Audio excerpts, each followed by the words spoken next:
Okay din pala ang walang jowa o maging single.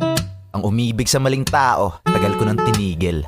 Kasi pag pumasok ko ng relasyon sa henerasyon ngayon, minsan di aabot ng buwan, pero para makamove on, kailangan ng taon. I mean, di naman ako ganun kapangit o mapili. Single ako by choice, kasi mas naaalagaan ko aking sarili. Sanay na akong mag-isa, di na sa akin yun nakakapanibago. Kaysa naman hanap ka ng hanap ng jowa, napupunta ka lang sa maling tao.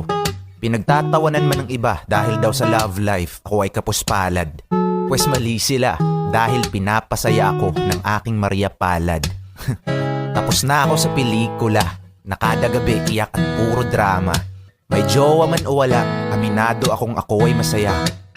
Bonus na lang kung may darating man na tao na mas lalo sa aking makakapagpasaya. Cause if you like the way